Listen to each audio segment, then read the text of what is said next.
નમસ્કાર મિત્રો, good morning. Trace tech online એજ્યુકેશનમાં તમામ મિત્રોનું હાર્દિક સ્વાગત છે. આજે આપણે ગણિત શિક્ષણની પદ્ધતિને લગતા કેટલાક પ્રશ્નોની ચર્ચા કરીશું. પદ્ધતિશાસ્ત્રનું વેટેજ ટેટ 1ની પરીક્ષામાં ખૂબ જ મહત્વનું છે. ગુજરાતી પદ્ધતિશાસ્ત્ર, ગણિત પદ્ધતિ, પર્યાવરણને લગતી પદ્ધતિના પ્રશ્નો આ પરીક્ષામાં ક્યાંક ને ક્યાંક પૂછાશે. દરેક વિષયમાં 15 માર્ક્સ એટલે કે 50% ગુણભાર પદ્ધતિશાસ્ત્રને લગતો છે. તો ટેટ 1ની પરીક્ષાની તૈયારી જે પણ મિત્રો કરી રહ્યા છે એ તમામ મિત્રોને આ પ્રશ્નો ક્યાંક ને ક્યાંક ઉપયોગી થશે અને એમની આવનારી પરીક્ષામાં આ પીપીટી જે આપણે અહીંયા પ્રયત્ન કર્યો છે એ એમની આવનારી પરીક્ષામાં ક્યાંક ફાયદો અપાવશે.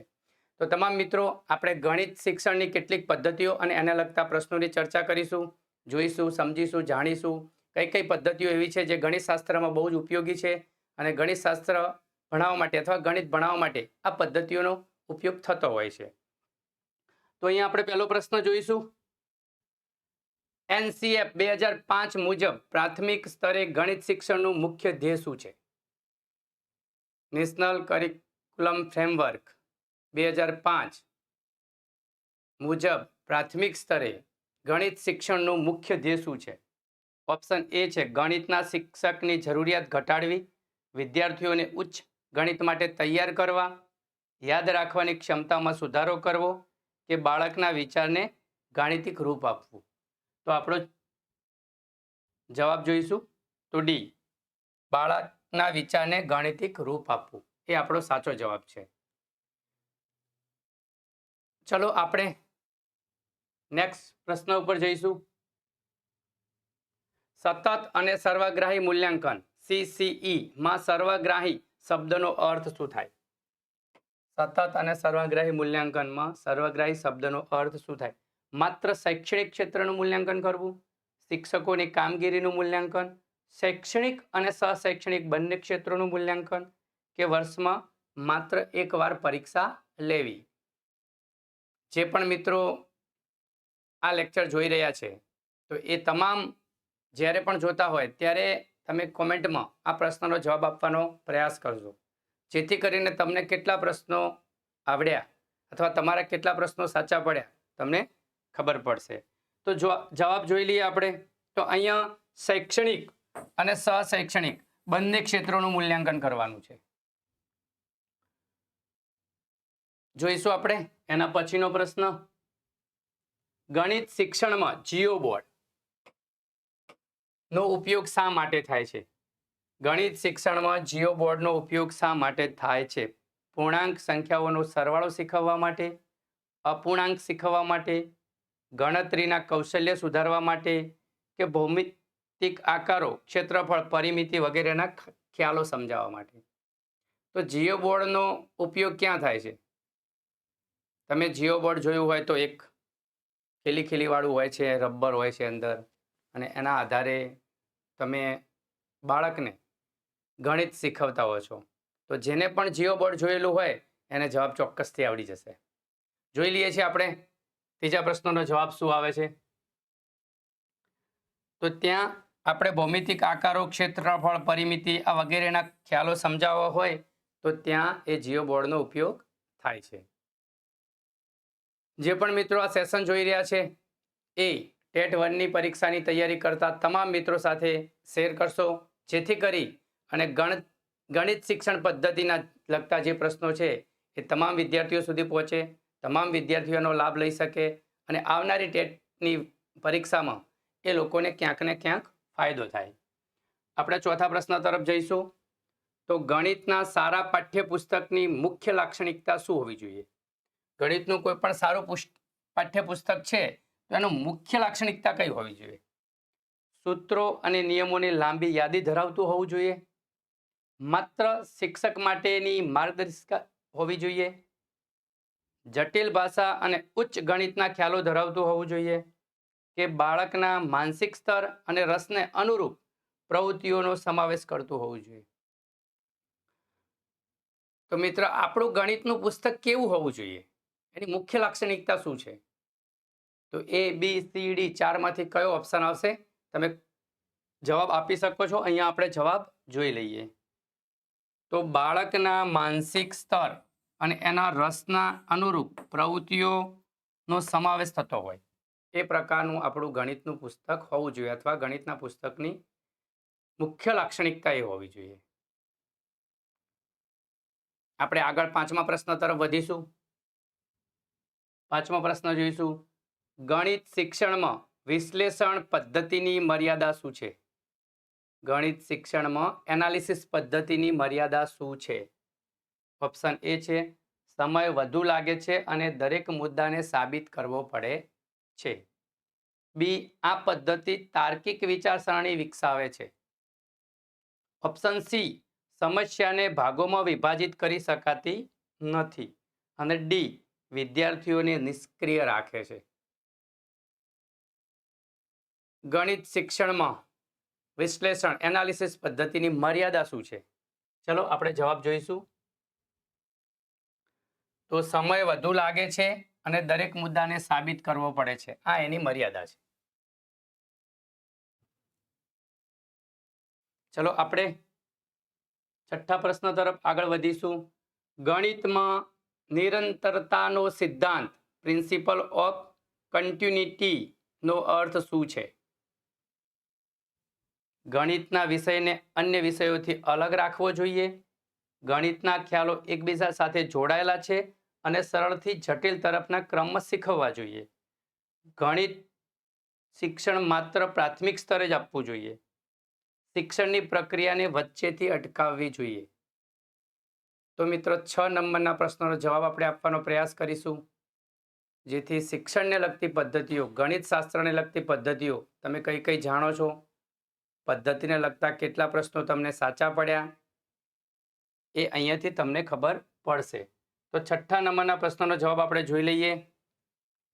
તો જવાબ છે બી, ગણિતના ખ્યાલો એકબીજા સાથે જોડાયેલા છે અને સરળથી જટિલ તરફના ક્રમમાં શીખવવા જોઈએ.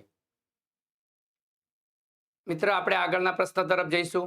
શિક્ષણ શાસ્ત્ર, ગણિતમાં શિક્ષણની પદ્ધતિઓ અને શિક્ષણને પદ્ધતિઓના લગતા પ્રશ્નો, અહીંયા સારા એવા પ્રશ્નો આપણે કાઢવાનો એક પ્રયાસ કર્યો છે, જે તમને ટેટ 1ની પરીક્ષામાં ક્યાંક ને ક્યાંક ઉપયોગી થશે. તો 7મા નંબરનો પ્રશ્ન આપણે જોઈ લઈએ. ગણિતમાં ક્ષેત્રફળ, એરિયાનો ખ્યાલ સમજાવવા માટે નીચેનામાંથી કયું સાધન સૌથી વધુ યોગ્ય છે? ક્ષેત્રફળ અને પરિમિતિનો ખ્યાલ હોવો જોઈએ આપણને. આપણે જ્યારે ટેટની પરીક્ષા આપવા જતા હોય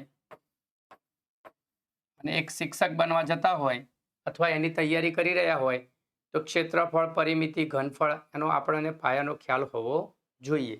સાથે સાથે ક્ષેત્રફળ કે પરિમિતિ કે ઘનફળ શીખવા માટે કયા સાધન, કઈ પદ્ધતિઓથી તમે સરળતાથી શીખવી શકશો એ પણ તમને ખબર હોવી જોઈએ.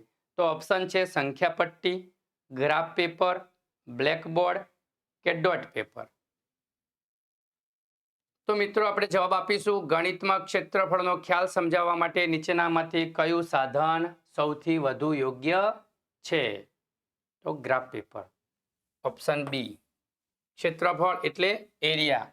કોઈ પણ ચોરસ, લંબચોરસ, ત્રિકોણ, એનો જ્યારે વચ્ચેનો એરિયા એટલે કે આ ભાગનું માપ શોધવાનું હોય ત્યારે આપણે ક્ષેત્રફળ શોધતા હોય છીએ.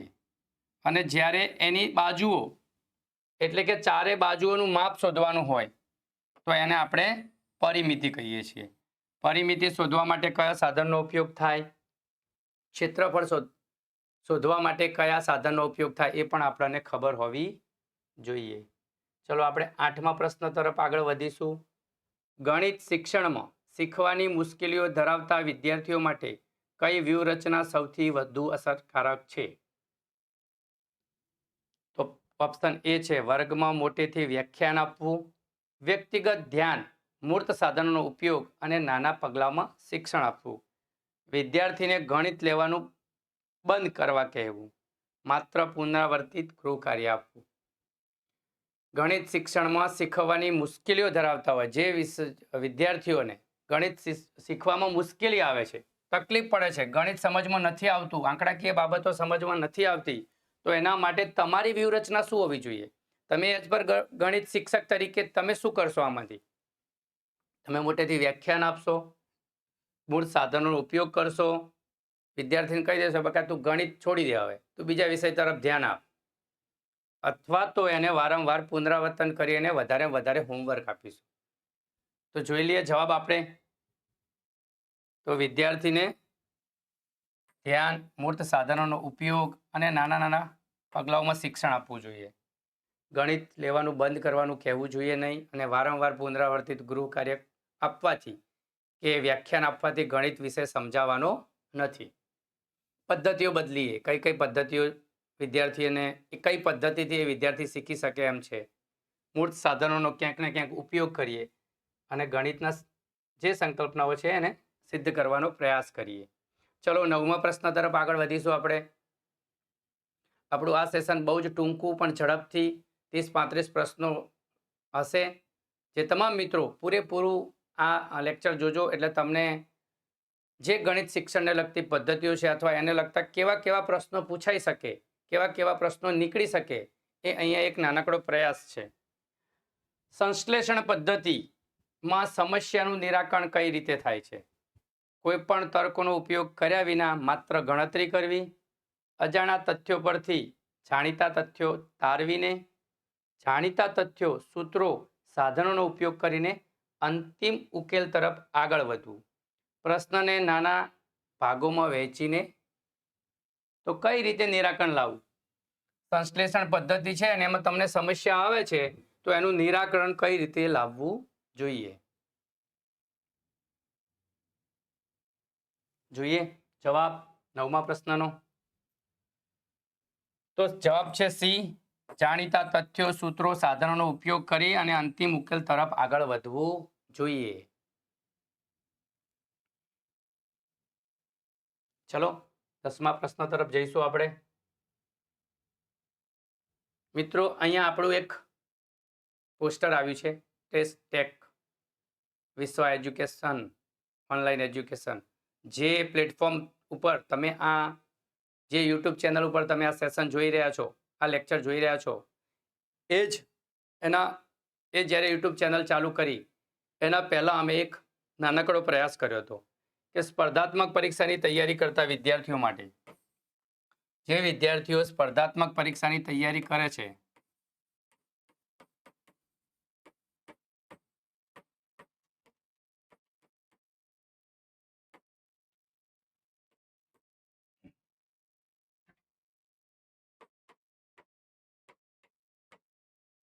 સ્પર્ધાત્મક પરીક્ષાની તૈયારી કરતા વિદ્યાર્થીઓ માટે એક ટેસ્ટ માટેની બેસ્ટ એપ બનાવી હતી અમે. એક પ્રયાસ હતો કે જેની અંદર તમામ પ્રકારના સબ્જેક્ટ, તમામ વિષયો આવરી લઈને સરસ મજાના ટેસ્ટ પેપર બનાવેલા હોય. Topic wise, subject wise, mock test, current અફેર્સના ટેસ્ટ, આવી વિવિધ શ્રેણી આપણી એપ્લિકેશનમાં અવેલેબલ છે. અહીંયા એનું થોડુંક તમને ખ્યાલ આપી દઉં તો આપણું એનું હોમ પેજ છે, જેની અંદર તમામ જે આપણી એક્ઝામો લેતા બોર્ડ છે એને લગતા સિલેબસ અંદર મૂકેલા છે. જેમ કે જીપીએસસી, એસટીઆઈની, જીપીએસસી ક્લાસ 1-2 જે વહીવટી અધિકારીઓ માટેની પરીક્ષા છે, ડીવાયએસઓની પરીક્ષા છે, કે ખાસ કરીને જીએસ ક્લાસ 2 કે જે પણ ક્લાસ 1 અને 2 વિભાગમાં ક્લાસ 1 અને 2ની પરીક્ષાઓ જીપીએસસી લેતી હોય છે. રાજ્ય પરીક્ષા બોર્ડ ખાસ કરીને શિક્ષણની ટેટ, ટાટ, એચટાટ, એઈઆઈ અને ઘણી બધી 31 પ્રકારની પરીક્ષાઓ રાજ્ય પરીક્ષા બોર્ડ લે છે. જીએસએસબી, પછી ગુજરાત પંચાયત સેવા પસંદગી મંડળ, આ તમામ બોર્ડ છે એને લગતી જે પણ પરીક્ષાઓ છે એ તમામને લગતું મટીરિયલ અહીંયા અવેલેબલ છે. અહીંયા આપણે mock test, subject test, topic test, આવા અલગ અલગ જીસીઆરટી, એનસીઆરટીના પ્રશ્નો પણ બહુ જ પૂછાય છે. તો જીસીઆરટી, એનસીઆરટીની બુકના ટેસ્ટ પણ અહીંયા આપણે બનાવેલા છે અને આ તમામ ટેસ્ટ બિલકુલ ફ્રી છે. 1 મહિના માટે આ તમામ ટેસ્ટ આપણે ફ્રી કરેલા છે. તો તમે ગૂગલ પ્લે સ્ટોરમાં જઈ અને ટેસ્ટ ટેક જે અહીંયા સિમ્બોલ છે, જે અહીંયા લોગો આપેલો છે, આ પ્રકારનો સ્પેલિંગ લખી અને નીચે લખેલું આવશે વિશ્વ ઓનલાઈન એજ્યુકેશન. આ પ્રકારની એપ્લિકેશન તમે ડાઉનલોડ કરશો. એની અંદર તમારે રજિસ્ટ્રેશન કરવાનું રહેશે. તમારું ત્યાં ઈમેલ આઈડી અને તમે પાસવર્ડ ક્રિએટ કરવાનો થશે. ખાસ કરીને પાસવર્ડ ક્રિએટ કરો ત્યારે કેપિટલ લેટર, સ્મોલ, એક બે નંબર એટલે કે નંબરિક અને સ્પેશિયલ કેરેક્ટર, આવી રીતે તમે સ્ટ્રોંગ પાસવર્ડ બનાવશો એટલે તમારું ત્યાં રજીસ્ટ્રેશન થઈ જશે. એકવાર રજીસ્ટ્રેશન કર્યા પછી લોગિન કરવાનું થશે. એમાં જે પણ તમે ઈમેલ આઈડી મૂક્યો હશે એ ઈમેલ આઈડી અને તમે જે પાસવર્ડ ક્રિએટ કર્યો છે એ પાસવર્ડથી લોગિન થઈ શકશે. લોગિન કર્યા પછી આવું ફ્રન્ટ પેજ દેખાશે તમને. આની અંદરથી mock test, subject test, topic test, previous એક્ઝામના પેપર પણ છે. અલગ અલગ પરીક્ષાઓ, અગાઉ પરીક્ષાઓ લેવાઈ ગઈ એના પેપર પણ અહીંયા મેં મૂકેલા છે. જેમ કે ટેટની પરીક્ષા અહીંયા મુકાઈ હોય તો ટેટના પેપર પણ અહીંયા હશે, એચટાટના પેપર પણ હશે. જીપીએસસી ક્લાસ 1-2ના અગાઉ લીધેલા તમામ પ્રશ્નપત્રો અહીંયા છે. બીજું કે સબ્જેક્ટ વાઇઝ ટેસ્ટ સિરીઝ પણ અહીંયા બનાવેલી છે. તમે તમારું ભૂગોળ તૈયાર કરવું છે, ગુજરાતનું ભૂગોળ અને ગુજરાતના જિલ્લા, તો આ ટોપિકમાં જશો તો 30થી વધારે ટેસ્ટ છે અહીંયા, તમામ ફ્રી છે અને 1049 પ્રશ્નો છે. ભારતનું બંધારણ, તો આની ટેસ્ટ સિરીઝ બનવાની ચાલુ છે. 13 ટેસ્ટ બની ગયા છે અને 427 પ્રશ્નો તૈયાર થઈ ગયા છે. ગુજરાતનો ઇતિહાસ જુઓ તો એમાં 32 ટેસ્ટ મૂકેલા છે, 1435 પ્રશ્નો છે. આવી રીતે તમામ લગભગ 500 ટેસ્ટ ફ્રી છે. અહીંયા 500 ટેસ્ટ બિલકુલ ફ્રી છે. આ 500 ટેસ્ટના મોટે જોઈએ તો 15,000થી વધારે પ્રશ્નો અહીંયા તમે બિલકુલ મુક્ત રીતે એટેમ્પ કરી શકો છો. વારંવાર ટેસ્ટ આપી શકો છો, એકથી વધારે વાર ટેસ્ટ આપી શકો છો. તો આ આપણું એક પ્લેટફોર્મ છે. તો ગૂગલ પ્લે સ્ટોર પર જઈ ટેસ્ટેક એપ્લિકેશન ડાઉનલોડ કરી અને આ તમામ ટેસ્ટ આપણે આપીશું, જેથી કરીને આપણે જે પણ પરીક્ષાની તૈયારી કરી રહ્યા છીએ એ તમામ પરીક્ષામાં ક્યાંક ને ક્યાંક આ ટેસ્ટ, આ ક્વેશ્ચન અને આ પ્લેટફોર્મનો ઉપયોગ થાય તમને, અને અમે ક્યાંક તમને મદદરૂપ થઈએ. તો અહીંયા આપણે હવે આગળ જઈશું. આની ચર્ચા કરી લીધી તો આપણે 10મા પ્રશ્ન તરફ જઈશું. કઈ પદ્ધતિ વિદ્યાર્થીને શોધવૃત્તિને પ્રોત્સાહન આપે છે જ્યાં શિક્ષક માત્ર માર્ગદર્શક તરીકે ભૂમિકા ભજવે છે? એવી કઈ પદ્ધતિ છે જેમાં વિદ્યાર્થીને શોધવૃત્તિને પ્રોત્સાહન મળે અને શિક્ષકનો રોલ ત્યાં ફક્ત ને ફક્ત માર્ગદર્શન આપવાનો જ હોય? એવી કઈ પદ્ધતિ છે? સંશ્લેષણ પદ્ધતિ, પાઠ્યપુસ્તક પદ્ધતિ, શોધક પદ્ધતિ કે વ્યાખ્યાન પદ્ધતિ?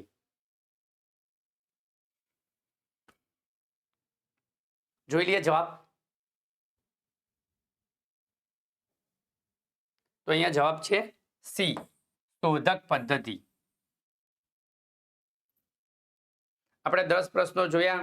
તમે પણ તમારું એનાલિસિસ કરજો. તમારા 10 પ્રશ્નોમાંથી તમે કેટલા પ્રશ્નોના જવાબ આપ્યા, એમાંથી કેટલા સાચા પડ્યા, કેટલા ખોટા પડ્યા, ક્યાં તમારી ભૂલ થઈ, કઈ પદ્ધતિઓ, કઈ ગણિતશાસ્ત્રને લગતા પ્રશ્નોમાં આપણે હજી મિસ્ટેક કરી રહ્યા છીએ. તો આપણી મહેનત આપણે વધારીએ એ દિશામાં. 11મો પ્રશ્ન જોઈ લઈએ આપણે. ગણિત શિક્ષક માટે નીચેનામાંથી કયું વ્યવસાયિક મૂલ્ય સૌથી વધુ મહત્વનું છે?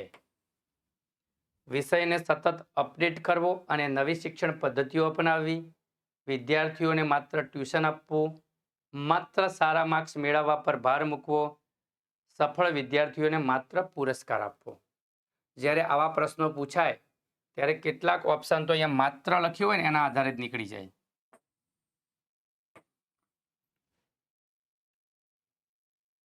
જોઈ લઈએ આપણે જવાબ.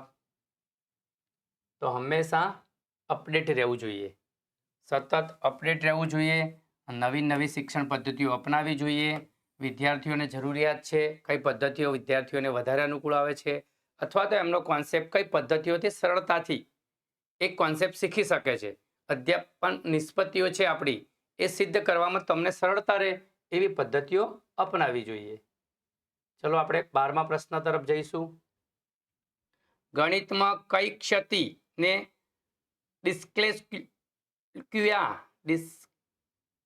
ડિસ્લેક્સિયા તરીકે ઓળખવામાં આવે છે?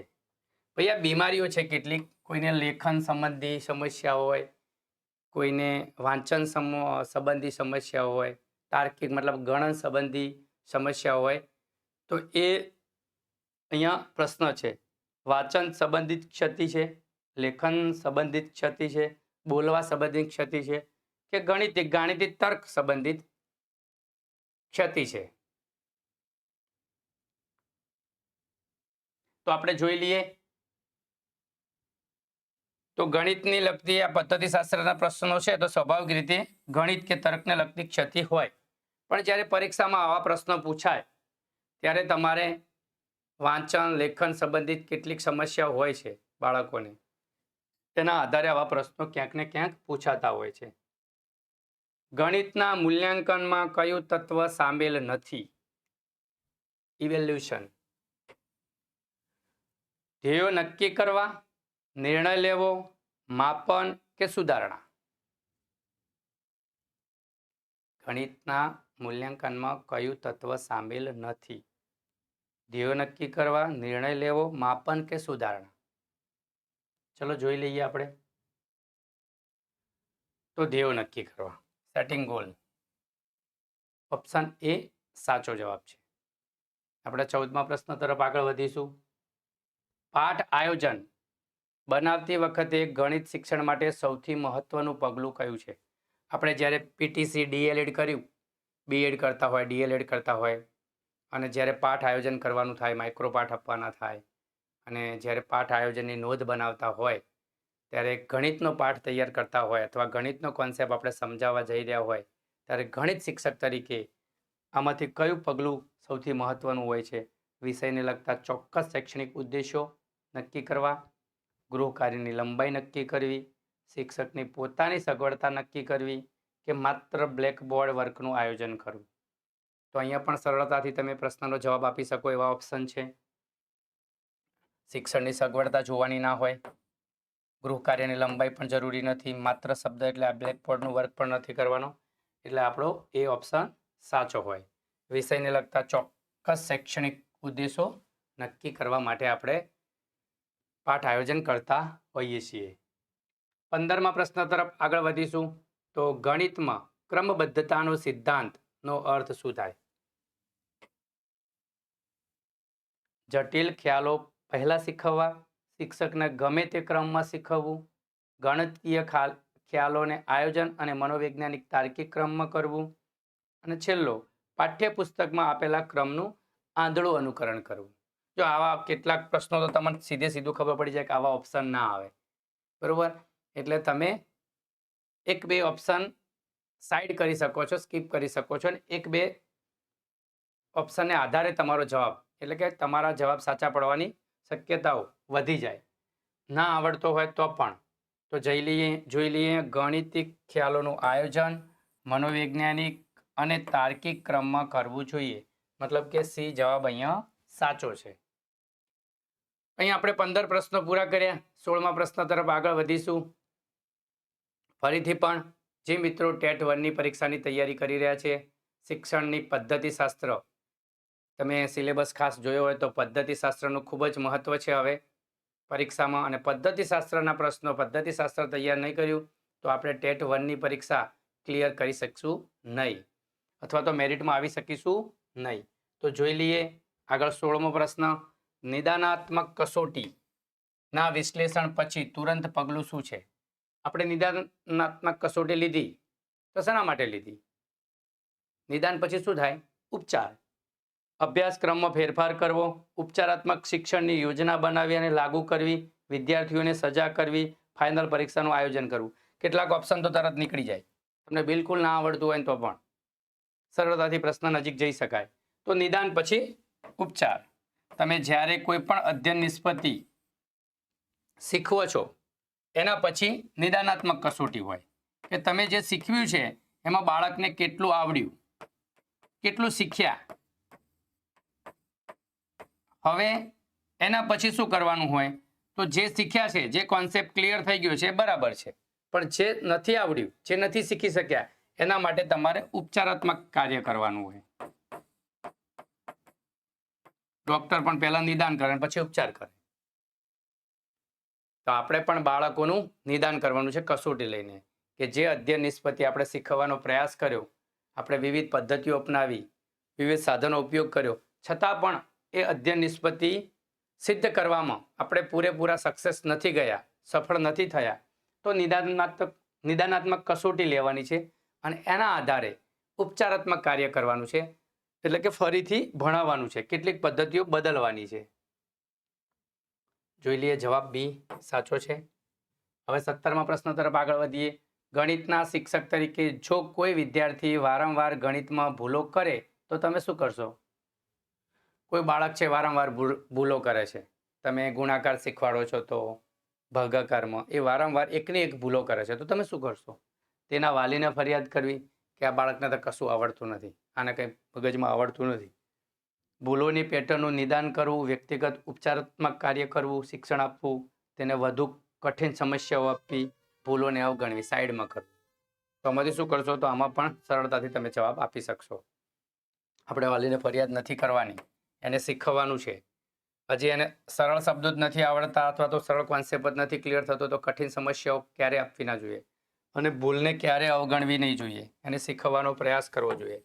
તો એને જે પણ ભૂલો કઈ રીતે ક્યાં ક્યાં ભૂલો કરે છે એનું વ્યક્તિગત એનું સમજાવવી જોઈએ અને એની ભૂલો થતી અટકે એના માટે પ્રયાસ કરવો જોઈએ. ચલો 18મા પ્રશ્ન તરફ. ગણિતમાં સામાન્યીકરણનો અર્થ શું છે? ગણિતના ખ્યાલોને યાદ રાખવા, ચોક્કસ ઉદાહરણોમાંથી સાર્વત્રિક નિયમ અથવા સૂત્ર તારવવું, સમસ્યાને ભાગોમાં વહેંચીને ઉકેલવી કે ગણિતના નિયમોનું પુનરાવર્તન કરવું.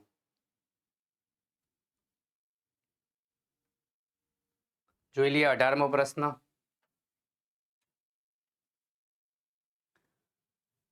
તો અહીંયા છે બી જવાબ.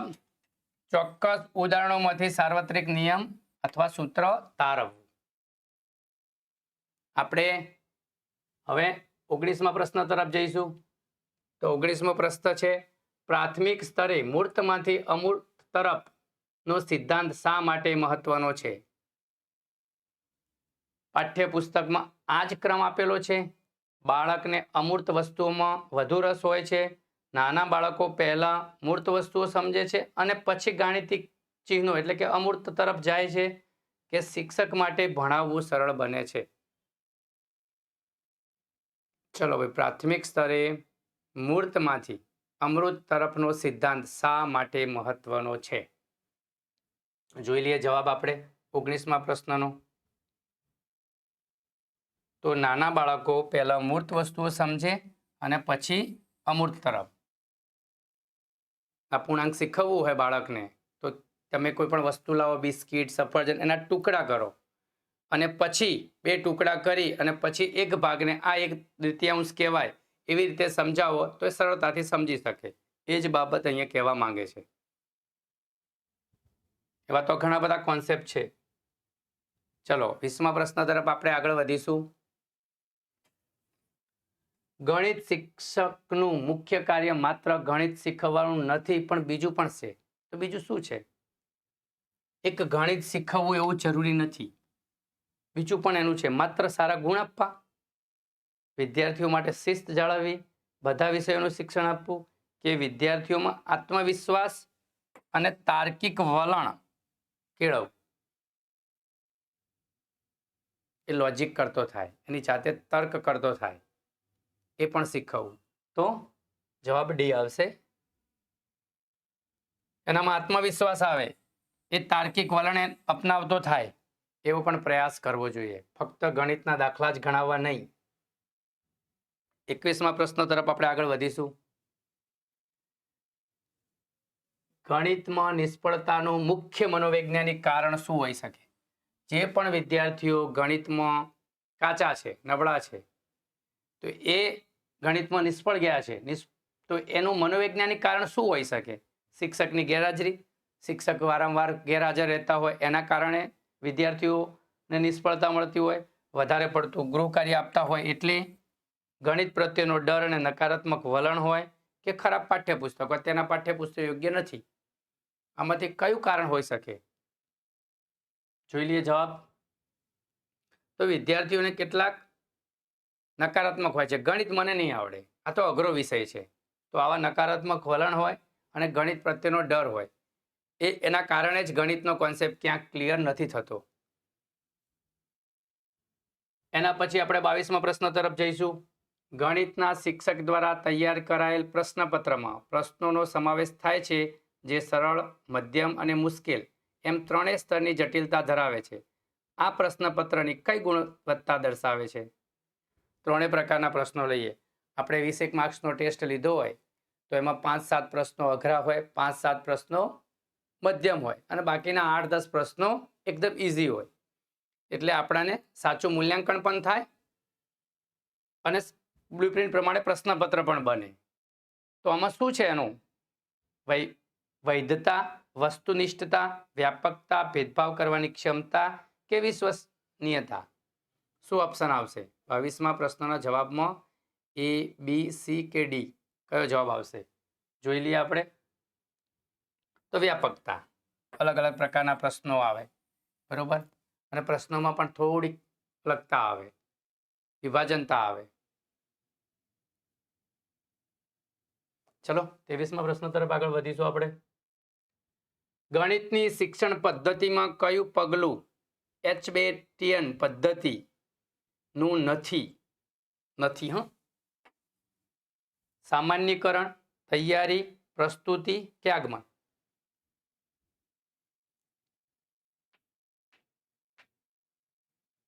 ચલો જવાબ જોઈ લઈએ. તો આગમન.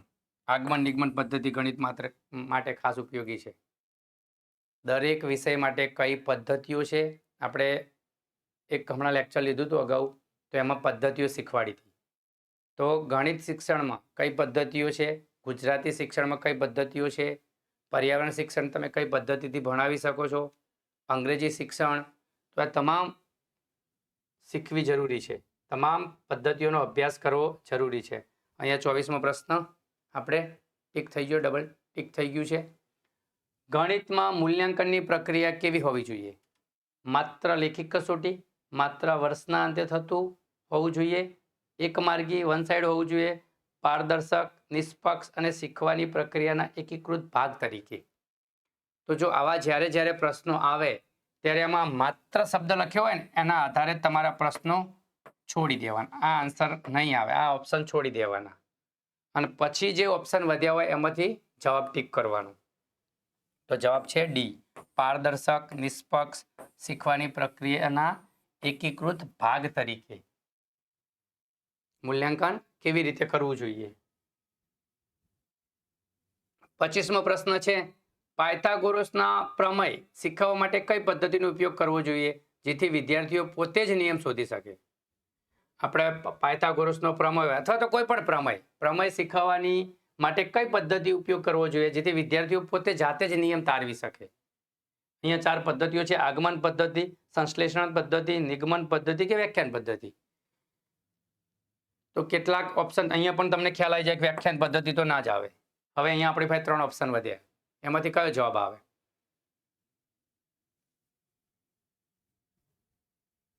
તો આગમન પદ્ધતિ, ઓપ્શન એ.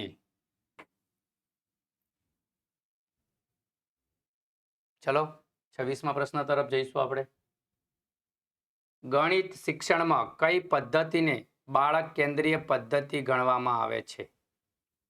યોજના પદ્ધતિ, નિગમન પદ્ધતિ, વ્યાખ્યાયન પદ્ધતિ કે નિદર્શન પદ્ધતિ? Child central method.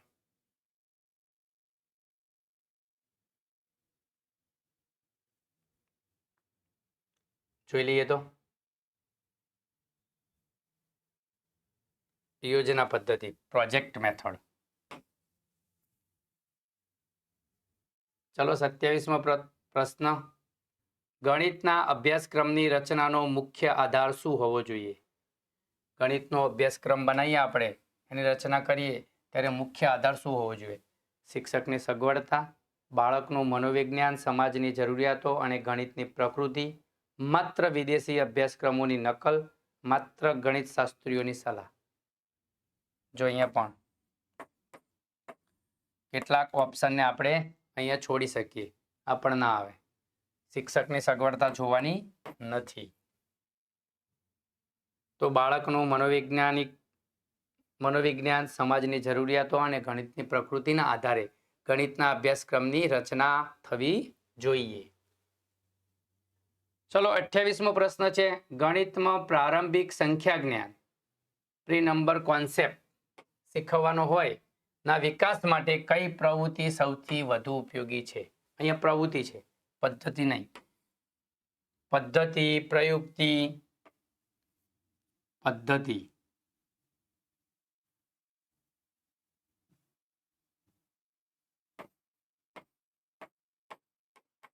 પછી પ્રયુક્તિ, ટેકનિક, પ્રવિધિ અને પ્રવૃત્તિ. આપણે પદ્ધતિ વિશે થોડીક વાત કરી, શિક્ષણની પદ્ધતિઓ, પ્રયુક્તિઓ, તમે કઈ કઈ ટેકનિક અપનાવો છો, પ્રવિધિ અને છેલ્લે પ્રવૃત્તિ કરાવીએ છીએ આપણે બાળકને. આવી રીતે આપણે શિક્ષણ કાર્ય કરતા હોઈએ. તો અહીંયા પ્રવૃત્તિની વાત છે. ગણિતમાં પ્રારંભિક સંખ્યા જ્ઞાન શીખવવું છે તો કઈ પ્રવૃત્તિ છે? માત્ર 1 થી 100 સુધી અંકો યાદ કરાવવા, વસ્તુઓનું વર્ગીકરણ જોડી બનાવવું અને ક્રમમાં ગોઠવણ કરાવવી, સરવાળાના મોટા દાખલા ગણાવવા, અપૂર્ણાંકના ખ્યાલો શીખવવા. જ્યારે આવો પ્રશ્ન પૂછાય ને તો સૌથી લાંબી લીટી હોય ને જવાબ સાચો આવે. મોસ્ટ ઓફ કિસ્સામાં આવા પ્રશ્નોમાં આવા જવાબ હોય છે. જ્યારે તમને કંઈ જ ખબર પડતી નથી, પ્રશ્ન સમજાયો નથી પ્રશ્ન, અને હવે રાજ્ય પરીક્ષા બોર્ડના જે પેપર હોય છે એમાં માઇનસ પદ્ધતિ હોતી નથી, એટલે ટીક કરીને આવવાનું થાય, છોડવાનો થાય નહીં. તો તમારે આવા ઓપ્શન હોય ત્યારે માત્રવાળા કાઢી અથવા તો સૌથી લાંબો ઓપ્શન છે એ ટીક કરીને આવવાનો. 80 થી 90% ચાન્સીસ છે કે તમારો જવાબ સાચો પડશે. તો અહીંયા શું આવશે જોઈ લઈએ. બી, વસ્તુઓનું વર્ગીકરણ જોડી બનાવવી અને ક્રમમાં ગોઠવણ કરાવવું, જેથી કરીને બાળકોની સંખ્યા જ્ઞાનનો કોન્સેપ્ટ આ પ્રવૃત્તિથી ક્લિયર થઈ જાય, માત્ર એકડા બોલાવવાથી ના થાય. ચલો 29મા પ્રશ્ન તરફ આપણે આગળ વધીશું. ગણિત શિક્ષણનો મુખ્ય સાંસ્કૃતિક હેતુ શું છે? કલ્ચરલ.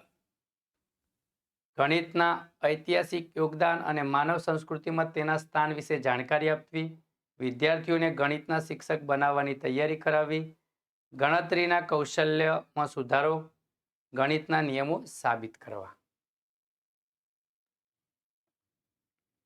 ચલો જવાબ આપો. જે પણ મિત્રો આ લેક્ચર જોઈ રહ્યા છે એ 29મા પ્રશ્નનો નંબર 29 આપી અને જવાબ આપશે, ABCD. અને જે પણ મિત્રોએ જવાબ આપ્યા છે એની કોમેન્ટ અમે જોઈશું, વાંચીશું. અને આની પછી તમારે કયા લેક્ચરની જરૂર છે, કેવા પ્રકારના પ્રશ્નો, કયા પ્રકારનો કોન્સેપ્ટ, કયા પ્રકારનો આપણો જે સિલેબસ છે 5 વિભાગમાં, એ કયા પ્રકારનું લેક્ચર તમે જોવા ઈચ્છો છો એ પણ કોમેન્ટમાં જણાવજો. એટલે અમે એના પછી નેક્સ્ટ પીપીટી એની બનાવીએ. તો જોઈ લઈએ જવાબ 29મા પ્રશ્નનો. તો ગણિતના ઐતિહાસિક યોગદાન, માનવ સંસ્કૃતિ અને તેના સ્થાન વિશે જાણકારી આપવી. અહીંયા સાંસ્કૃતિક હેતુ છે, તો જવાબ એ સાચો છે. 30મો પ્રશ્ન, વસ્તુનિષ્ઠ કસોટીઓની મુખ્ય મર્યાદા શું છે? અનુમાનથી સારા જવાબ આપવાની શક્યતા રહે છે, તેમનો વ્યાપ ઓછો હોય છે, તેમાં તપાસનારની વ્યક્તિગત અસર હોતી નથી અને વિશ્વસનીયતા ઓછી હોય છે. ચલો જવાબ આપો. ચલો મિત્રો જવાબ આપો. ચલો જોઈ લઈએ તો આપણે 30મા પ્રશ્નનો જવાબ શું આવે છે? તો અનુમાનથી સાચા જવાબ આપવાની શક્યતા રહે છે. ઓબ્જેક્ટ ટેસ્ટ, વસ્તુનિષ્ઠ કસોટીઓની વાત છે અહીંયા. એની મર્યાદા શું છે? બરોબર, અહીંયા મર્યાદા પૂછી છે. તો આવું કશું ના હોય, અનુમાનથી જવાબ આપીએ એટલે સાચા પડે, આવું કશું ના હોય. ચલો એના પછી 31મો પ્રશ્ન છે. આપણે અહીંયા 30 જ પ્રશ્નો લીધેલા છે. તો તમામ મિત્રોનો આભાર. આપણે ટેસ્ટ ટ્રેક ઓનલાઈન એજ્યુકેશનમાં આવી જ નેક્સ્ટ સિરીઝ લઈને આવીશું. જે પણ ટેટ 1ની પરીક્ષાની તૈયારી કરી રહ્યા છે તમામ મિત્રો, અમારી ટેસ્ટ ટ્રેક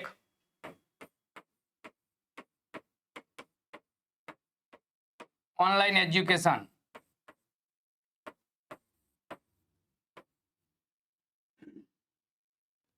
આ આપણી જે ચેનલ છે એને સબસ્ક્રાઇબ કરી લેજો, જેથી કરીને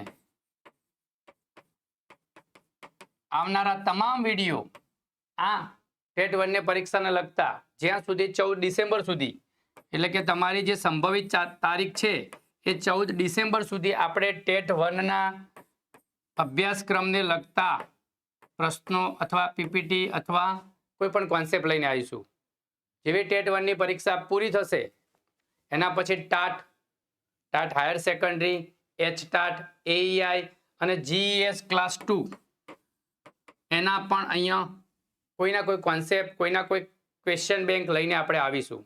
તો તમામ મિત્રો ટેસ્ટ ટ્રેક ઓનલાઈન એજ્યુકેશન જે આપણી યુટ્યુબ ચેનલ છે એ સબસ્ક્રાઇબ કરી લો, એનું જે બેલ આઇકન છે એના ક્લિક કરી લો, જેથી કરીને જ્યારે પણ વિડીયો અહીંયા અપલોડ થાય તો તમને તરત ખબર પડે, નોટિફિકેશન આવે અને તમે એ વિડીયો ચૂકી ના જાઓ.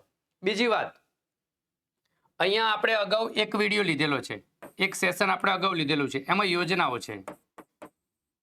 તો જે પણ મિત્રો ટેટ, ટાટ, એચટાટ, એઈઆઈ કે જીએસ ની તૈયારી કરતા હોય એને અગાઉ જે લેક્ચર લીધેલું છે આપણું 1 સવા કલાકનું, એ લેક્ચર ક્યાંક ને ક્યાંક એ કોન્સેપ્ટમાંથી ક્યાંક ને ક્યાંક પ્રશ્નો પરીક્ષામાં પૂછાશે. તો આ તમામ મિત્રો અમારી સાથે જોડાઈ જાઓ. આવો નવા કોન્સેપ્ટ લઈને આપણે મળીશું. જય ભારત, જય ગરવી ગુજરાત.